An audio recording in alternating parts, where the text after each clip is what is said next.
decided, but I'm going to let you decide which story I'm going to tell. It's about one of my heroes.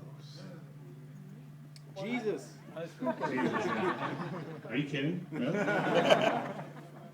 You know, if all that shit's true, Jesus and stuff, and God did that to his own kid, imagine what he's going to do to you.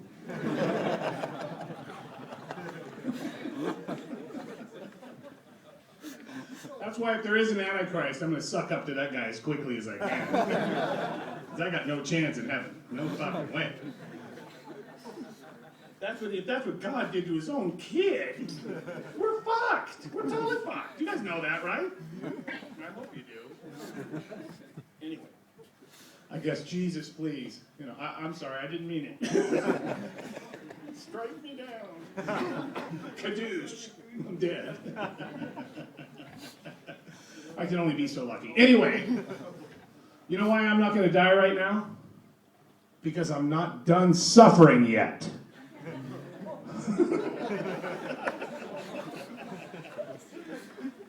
Anyway, where was it? Oh, I decided, but I'm going to let you decide my hero. On this hand, it's my hero, Iggy Pop. You guys don't like Iggy? Iggy Pop? On this hand, it's my hero, Mike Patton. Iggy Pop? Mike Patton? Mike Patton it is. I'd already decided that. Now that's my kind of democracy right there. Well, I'm trying to decide between these two. I'm thinking of this one. What do you guys think? Good, I'm glad it's this one. Anyway, Mike Patton's one of my all-time heroes, other than Iggy. But he's one of my all-time heroes. But this is a two-part story because, first off, you have to understand, not only is this a story about what a hero Mike Patton is to me, but it's also a story that's going to prove to you that I am an asshole. No doubt. And by the time I'm done with this story, you're going to go, you're an asshole. And you're going to know it. Okay, I already know it. So, anyway, the first thing you have to know about this is, I don't know anything about Faith No More. Nothing about Faith No More. Nothing. I know that they had a song where they cared a lot. And I know that they had a song that was a big hit for them that was something about you had it now, but nobody had it, or something. That's all I know. I don't know anything about him, nothing. How I know Mike is from his other band, Mr. Bungle. That's how I know Mike. Yeah. Now, when Faith No More got huge, then the band that Mike was in before, Mr. Bungle, also got huge. They went from playing in front of dozens of people to playing in front of thousands of people overnight with Mike's big giant success. Okay, that makes total sense. Now, Mr. Bungle were big fans of the band I'm in, the Melvins. They were big fans. Now, remember, this is 20 plus years ago, more than 20, almost 25 years ago. So they would oftentimes ask us to come and play shows with them. You know, open up, come and play shows with us. It's great. Okay, so now that's how I knew Mike. And we did that a lot of times. That's how I knew Mike. And that's how, later, he asked me to be in the band Phantomos. So, I'm in Phantomos with Mike and Trevor and Dave. And we're on tour. We're backstage. This backstage is near the venue, like not unlike this. It's like, pretend like the stage is backstage. I'm standing in the middle of the room backstage, waiting to play. Mike is sitting there, Trevor is sitting there, Dave's sitting there, and I'm standing there in the middle of the room, listening to the music that's coming from the hall between bands, while we're waiting to play. They're playing music. And I'm listening. And I decide to tell the room, who the fuck is playing the worst version of War Pigs I have ever heard? And I go on and on and on. Not good. Now, Mike doesn't say a word, to his credit, not a word. Trevor, however, says, listen, you fucking idiot. I'm like, I didn't know Faith No More did war pigs. Why would I know that? Fuck, great, fuck. So now remember that when I get to the end, you're gonna go, yeah, you're a fucking asshole. Okay. Doesn't mean much now, but it will. Okay. So, Mr. Bungle would ask the Melvins to come and play with them. Now remember, Mike's a big MTV hero. Now, as much as they loved Mike, they hated us. And they made sure that we knew it too. They told us the entire time that they hated us. Okay. Now, it's been said at those shows by people that we were booed off stage. And that's bullshit. Because we were booed as we went on stage. We were booed as we went on stage. We were booed while we were on stage. And we were booed as we left the stage. There's a difference. It's not like we had them at the beginning and then lost them. They loved us and then hated us. No. They never loved us. They hated us the entire time. They were brutal on some shows. Totally brutal, and that's what this has to do with. So we were playing this one show with them where they were totally brutal, which was in Anaheim, California. That's what we call Disney West. Now, this is a show where there's 3,000 people there. And it's a show that's in the round. And for those of you who don't know, what that means is the audience is all around you. That means no matter where we looked, we were staring down the barrel of hatred. That means while I'm singing and playing this way, I'm getting hit in the head with a bottle from this way. And it's not like we were up there going, fuck yeah, bring it on, what are you going to do? We weren't doing anything like that. We were simply playing our set. That's it. The most offensive thing we could do to them was just be there. We didn't try to make them mad. They were just mad. They were mad, completely mad. Okay. And this night, it was brutal, beyond brutal. Okay. Really bad. Shit flying, freaking out. Fuck it. Whole show. Okay. So we finish our set. We're booed off stage. Finish our set, we go backstage. And what a lot of people, especially audiences like that, what they don't understand at those kinds of shows is the headlining band generally picks the opening band because they like the opening band. Okay? Now, that means that when you hit the opening band in the head with a fucking bottle, a lot of times, or opening band in the head of the bottle, the headlining band doesn't like it. They get real mad about that. Okay? I've seen it happen more than once. Okay. This night, when the audience was so bad, I go backstage, and Patton has had it with this shit. Because it's happened to us over and over and over. Okay. This was really bad. He's sitting backstage going, that was fucking bullshit. Fuck those guys. I can't believe those fucking assholes. He's pissed. He's fucking pissed. Okay, rightly so. Okay. Because they like us. Okay. So, he has a set list. He tears the set list up. He takes paper, writes out a new set list, hands it out to the band members. Mr. Bungle, here's our new set. Melvin song. I see one of the set lists, and it simply says, tonight they will pay. That's it. Set list just says, tonight they will pay. That's it. No songs. Tonight they will pay. So I'm sitting there going, I'm sticking around for this show. Oh yeah, I gotta see this for myself. This is gonna be good. And pay they did. Okay, they start their set. I'm watching. At the 20-minute mark, when all Mr. Bungle has done is total white noise. And I mean like amplified motocross. Or lawnmowers running through guitar amps. And Mike is just screaming his head off. It's just brutal. It's just brutal. The audience is just standing there taking it. Oh my God, it's just brutal assault. Oh my God, what is it? And they're totally confused, because they're like, well, it's Mike, but it's Bruno. It's Mike, but it's Bruno. So we don't want to, we're not sure, total confusion. So I'm like, this is pretty fucking cool. This is fucking cool, this is great. Okay. At the 50-minute mark, when this has went on for almost an hour, solid, right? I'm like, this is the greatest rock show I've ever seen. This is the greatest rock show of all time. I can't believe it. Okay. So, the audience is still, to their credit, all of them are still there, taking it, more confused, just taking it. Oh, God, brutal, And it gets worse. Okay. Worse. Patton, they don't know which one Mike is because they all got masks on. But I know because I saw Mike put his mask on. So I know which one it is, Mike walks to center stage, right up by the audience. Mike drops his pants. Nude from the waist down. He takes this big eyedropper thing, like with a bulb on it, like you buy at like a bondage store, but a big huge thing, full of something. Shoves it up his ass.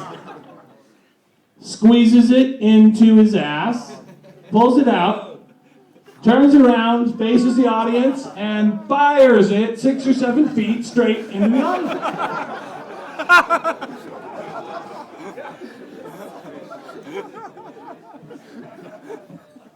And some of those kids had their mouths open. I heard angels singing. And you know why? I realized that Mike was the biggest hero I'd ever known. And the reason is because no one has ever defended me like that. He shit into the audience for me. He shit in the audience because they were mean to me. Yeah. Let's hear it for Mike. Yeah. Now, remember the other part I told you, and go, you're a fucking asshole. After all he did for you, you don't even know his son. Fuck you, buddy. See? I'm the asshole. All right, that's my story. Thank you.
To follow what you said to me, my baby.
It's complicated,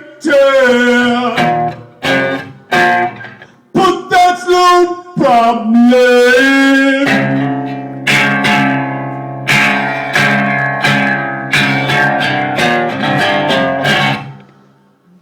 Millions of faces and miles of road, miscellaneous cardboard. There's nothing sacred.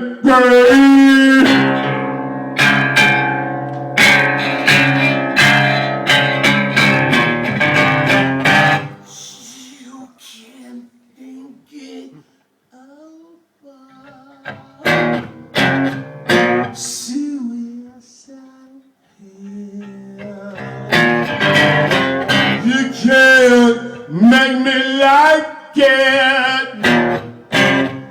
You can't make me care.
They turn out differently, but not at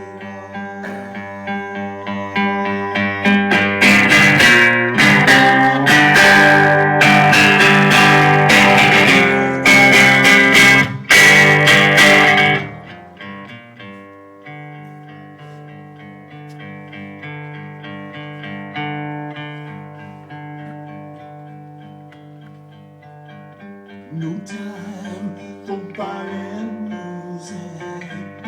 It's all milk and money music.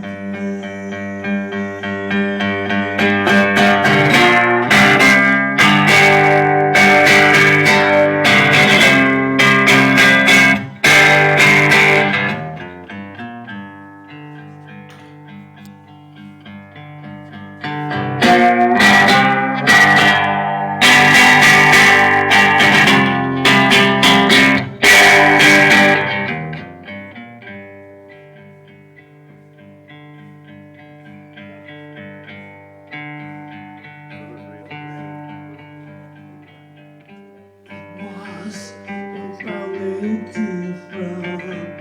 That's not alarming to me anyway.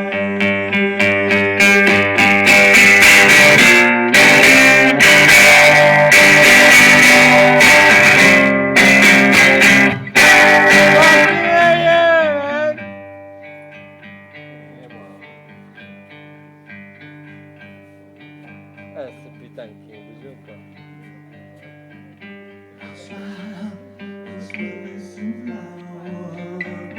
What's another cell?